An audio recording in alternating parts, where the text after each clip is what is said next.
Brought to you by KR Mangalam University. We provide you the platform to turn your dreams into reality. Give wings to your aspirations with KR Mangalam University. चारों ओर घना सन्नाटा था। पेड़ों की शाखाएं भी हिलने से परहेज कर रही थीं और फिर अचानक आसमान में मंडराने लगी एक आंख। ना कोई शोर, ना कोई हलचल, लेकिन नजरें पैनी, इरादे आतंक को खत्म करने के। यह इजरायली स्टाइल का एनकाउंटर था, जिसमें कोई मौका नहीं दिया जाता। पहले घेरा जाता है, फिर इंतजार होता है और फिर आंख ऊपर से और निशाने नीचे से। तस्वीरें पुलवामा के त्राल की हैं, जहां मौत का फैसला पहले हो चुका था, बस पल गिनना बाकी था। सेना ने आतंकियों को चारों ओर से घेरा, मगर इससे पहले कि कोई हरकत कर पाता, आकाश में एक ड्रोन मंडराया और उसी ड्रोन ने उस घर की ओर इशारा किया जहां मौजूद था मौत का सौदागर। हथियार हाथ में था, मगर नीयत में आत्मसमर्पण नहीं। जैसे ही उसने ऊपर देखा, सब समझ गया, लेकिन समझते समझते देर हो चुकी थी। उसने भागने की कोशिश की, लेकिन फायरिंग से पहले ही उसका किस्सा खत्म कर दिया गया। त्राल में मारे गए तीनों आतंकी, आसिफ शेख, आमिर नजीर वानी और यावर अहमद भट्ट, जैश ए मोहम्मद से जुड़े ये तीन चेहरे मसूद अजहर की छाया में पलते आतंक के खिलाड़ी थे। लेकिन कहानी यहीं खत्म नहीं होती। आमिर नजीर वानी, उसी का एक वीडियो अब सामने आया है। मुठभेड़ से कुछ मिनट पहले वो अपनी मां से वीडियो कॉल पर बात करता है। मां की आंखों में डर था, आंसू थे, बेटे की फिक्र थी, दिल में दुआ और जुबा पर एक ही बात, बेटा तू सरेंडर कर दे। वो हथियार छोड़ने नहीं, चलाने के मूड में था। सुरक्षा बलों ने भी उसे मौका दिया, चेतावनी दी, मगर उसने चुनी गोलियां, और वही गोलियां उसकी कहानी का आखिरी अध्याय बन गई। ये ऑपरेशन केवल त्राल का नहीं, ये हिस्सा है उस बड़ी क्लीन अप ड्राइव का जो पहलगाम हमले के बाद शुरू हुई है। हिट लिस्ट में 14 नाम थे, 6 को मिटा दिया गया और अब 8 की बारी है। पहलगाम के चारों हमलावर अब भी फरार हैं। उनके पोस्टर हर शहर, हर गांव में चस्पा हैं।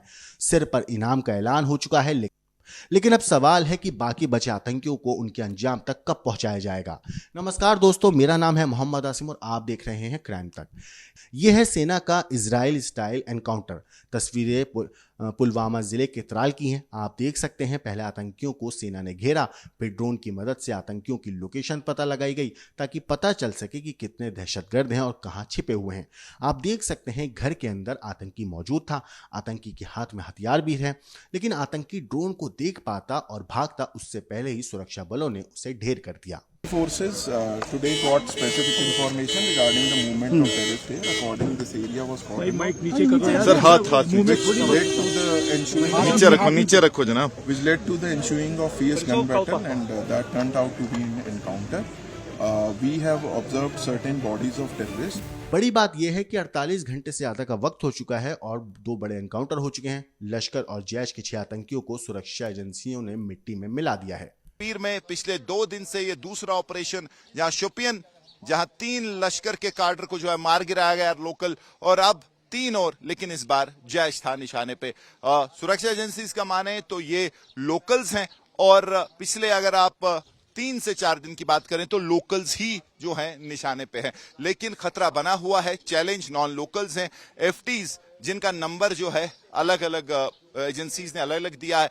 लेकिन यह बात जरूर है कि जंगलों में छुपे हुए हैं और उनके खिलाफ भी सीधे निर्देश हैं सुरक्षा एजेंसीज को कि आप ऑपरेशन ऑल आउट करें, जंगलों में घुस के जो है और उनका सफाया करें अगर वो नीचे नहीं आते। त्राल में मारे गए तीनों आतंकी जैश ए मोहम्मद से जुड़े थे, यानी मसूद अजहर के आतंक नेटवर्क के लिए जम्मू कश्मीर में दहशतगर्दी का खेल खेल रहे थे। मारे गए तीनों आतंकियों के नाम हैं आसिफ शेख, आमिर नजीर वानी और यावर अहमद भट्ट। सुरक्षा बलों के साथ हुई मुठभेड़ में मारे गए आतंकी आमिर नजीर वानी का एक वीडियो सामने आया है। ये वीडियो में नजीर अपनी मां से वीडियो कॉल पर बात करता नजर आ रहा है। बातचीत के दौरान उसकी मां सरेंडर करने के लिए कहती है, गिड़गिड़ाती है, रिक्वेस्ट करती है, लेकिन इसके बाद भी नज़ीर सरेंडर करने को तैयार नहीं हुआ। बताया जा रहा है कि सुरक्षा बलों ने भी नज़ीर से सरेंडर के लिए कहा था, लेकिन वो सुरक्षा बलों पर फायरिंग करने लगा। जवाबी कार्रवाई में आतंकी मारा गया। दरअसल पहलगाम आतंकी हमले के बाद सुरक्षा बल जम्मू कश्मीर में आतंकियों का सफाया कर रहे हैं। सुरक्षा एजेंसियों की हिट लिस्ट में 14 दहशतगर्दों के नाम हैं, जिनमें से 6 का एनकाउंटर हो चुका है। बाकी 8 अभी बचे हैं, जिन 8 आतंकियों की तलाश जारी है। वहीं दूसरी तरफ पहलगाम आतंकी हमले को अंजाम देने वाले चारों दहशतगर्दों की तलाश जारी है। सभी के पोस्टर जारी किए जा चुके हैं, आतंकियों के सिर पर इनाम का ऐलान भी कर दिया गया है, लेकिन अभी तक पहलगाम के चारों गुनहगार चकमा देकर फरार हैं। सुरक्षा एजेंसियों का दावा है कि पहलगाम के चारों गुनहगारों को जल्द ही पकड़ा जाएगा और उनका हिसाब बहुत जल्द होगा। इस पूरी स्टोरी के ऊपर आपकी जो कुछ राय है हमें कमेंट करके जरूर बताइएगा, लेकिन देश और दुनिया की बाकी क्राइम की खबरों के लिए देखते रहिए क्राइम तक।